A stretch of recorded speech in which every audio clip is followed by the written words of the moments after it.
In the town of La Mesa, Texas, in 1989, teenager Tolly Driver becomes a slasher villain right out of a slasher movie, all because of a peanut allergy. How does he get over this?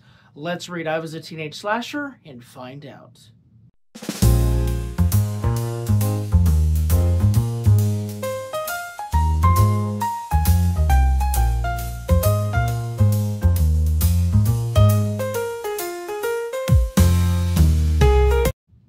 Welcome back to BG's Books. I'm Mr. BG, and today I will be reviewing I Was a Teenage Slasher by Stephen Graham Jones.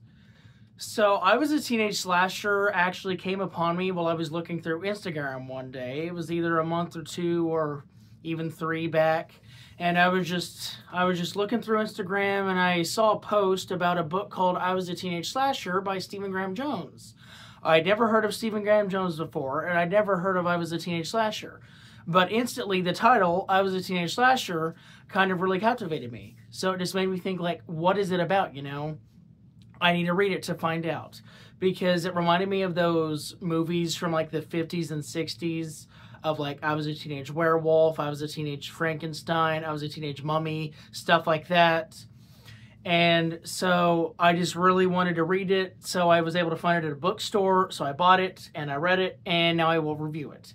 But in order to get my thoughts out on how I feel about this very funny, darkly comedic satire book, it's basically a comedy almost, I should actually explain what I Was a Teenage Slasher is actually about.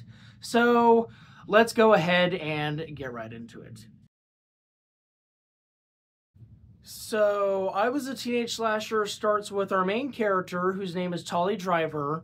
And basically, he's your average 80s teenager, doesn't do too bad in school, doesn't do too good in school either, tries to stay out of trouble, but also somehow gets into trouble, you know, your basic 80s teenager. And he has one best friend named Amber, and she drives a rabbit pickup truck, which I did not know what that was, so I had to look that up, but that's besides the point. Anyway, but Tolly and Amber are not what you would consider popular kids. They're not in the band, they're not in the choir, they're not like rich or anything, so they're not that popular. But so one day over the summer, because this is July, they get invited to Deke's house. And Deke is like a very popular kid. He's also like a little rich from the party he's throwing. He's throwing a pool party. But anyway, so Amber and Tolly get invited to this pool party, and they're like, okay, sick, we're going. And so for a while, things are going pretty good, you know, it's just your standard pool party. But then, in true 80s teenager fashion, Tolly has a few too many beers and then throws up by the side of the pool. Which, you know, that's disgusting, but it happens, it's very unfortunate. But the other popular kids who are at this party don't like that at all. So what they do is they grab Tolly, strap him to the lounge chair by tying him there with, like, belts and like cummerbunds and everything, like a lot of weird fancy stuff, and then they force feed him a peanut. And for most people, being force fed a peanut is just kind of weird. You're just like, what in the world are you doing? But Tolly actually has a peanut allergy. He is very allergic to peanuts, so of course being fed even one peanut is very disastrous to him. So while he's dying and stuff, he's like freaking out. He thinks he's going to die, but his friends manage to get him an EpiPen, so he's saved. But something else happens at the party that's even worse. But to explain that, I'm going to have to go back a little bit. So a few years before the main book takes place, there was this kid named Justin Joss, who is about as unpopular as Tolly and Amber are in the present day.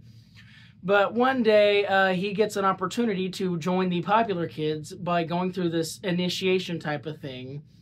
And basically that entails that they drive out into a field, like some sort of farming field, and Justin has to climb this piece of farming equipment and survive.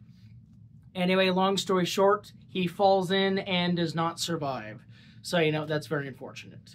But in the present day, as Tolly is dying and stuff and getting his EpiPen, he sees a ghost thing that looks like Justin Joss, and it turns out that it is. Justin Joss has returned from the dead, back from the grave to get revenge on those who led him to his death. So anyway, he kills those people, And then Tolly actually got a little cut on his head from hitting Amber's windshield. And the blood that Justin Joss had kind of flies into Tolly's cut. And then we'll get to that later. Anyway, long story short, Justin Joss is taken down by one of the good girls who gets very injured in the process. But Tolly and Amber just leave.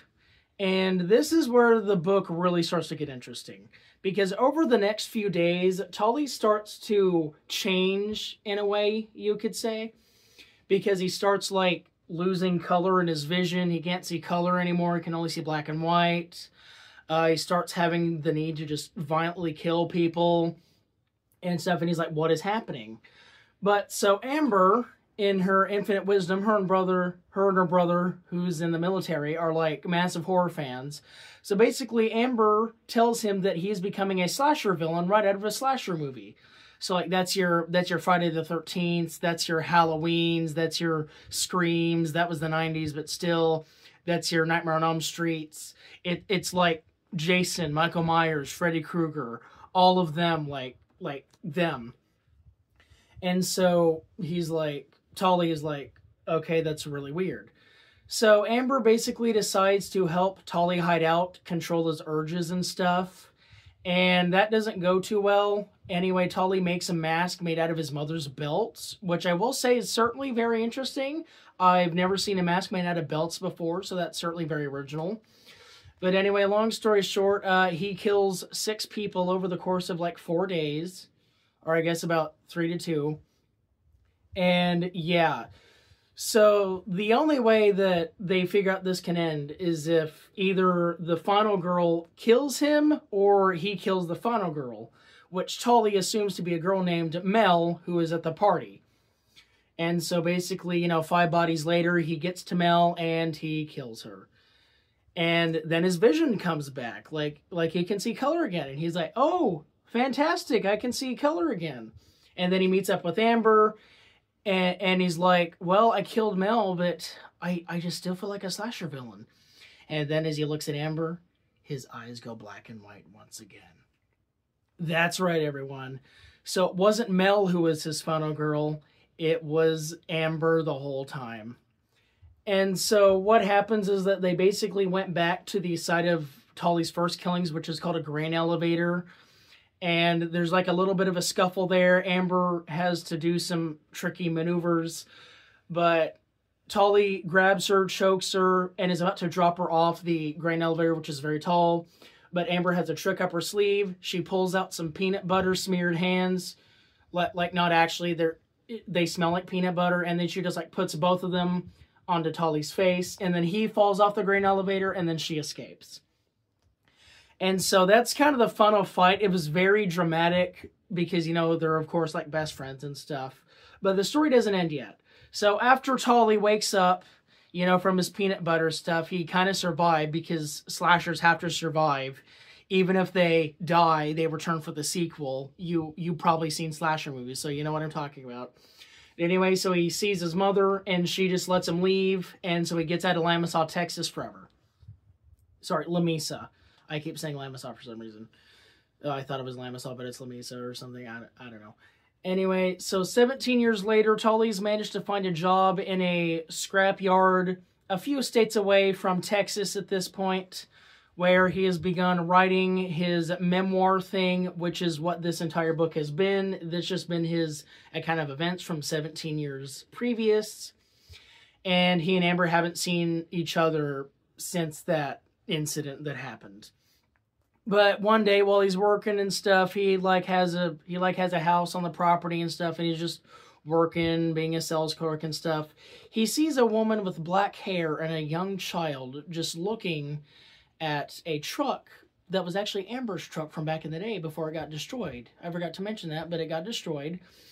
And so basically, Tolly just knows that he'll have the urges to try and kill her again.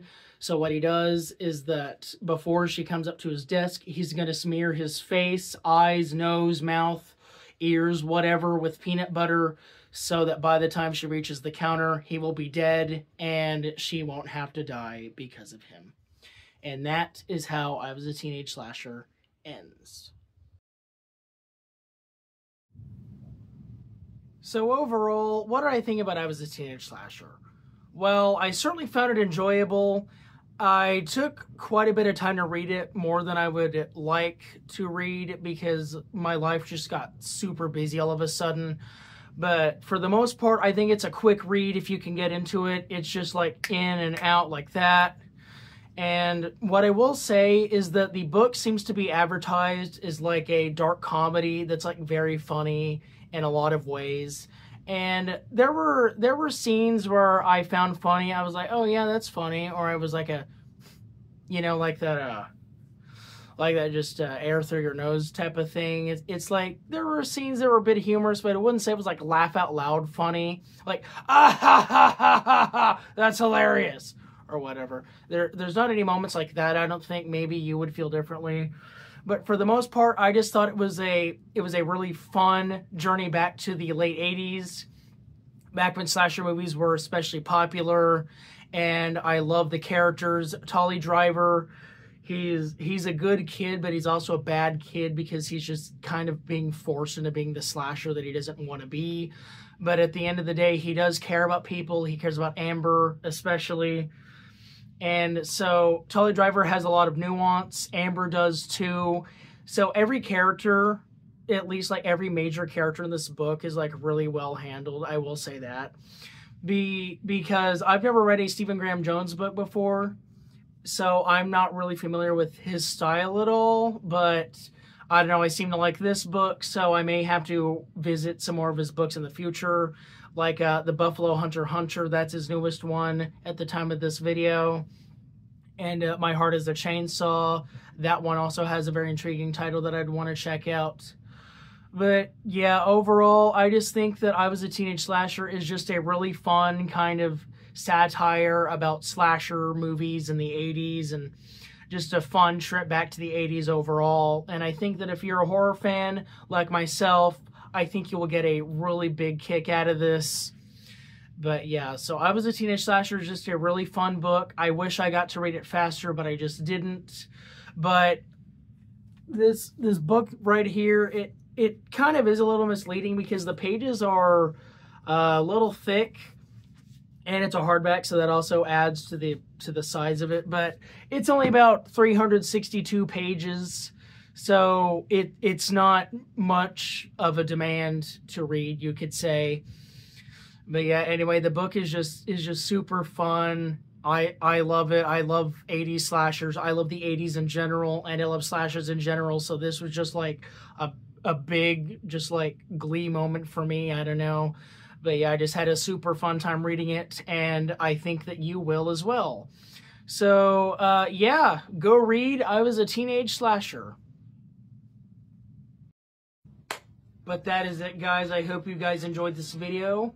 As I said, I really want to do more Stephen Graham Jones books in the future because I loved I Was a Teenage Slasher, so I just want to check out more of his stuff. But anyway, yeah, to wrap up, I Was a Teenage Slasher is just an 80s slasher fanboy's dream like myself, so I just enjoyed it, and I hope you will too. But anyway, that is the end of my review for I Was a Teenage Slasher. Be sure to leave a like down below if you like the video, and subscribe to the channel if you have not already, because we are still on the train to 300 subscribers, so please, let's get there very soon. But anyway, do you guys hear sirens? Oh, and lights. We got the place surrounded. Come out now. Oh no. Uh-huh. Stay down! What did I even do? You killed 6 people because of peanuts. You'll never take me alive. Stay here, stay here, stay here!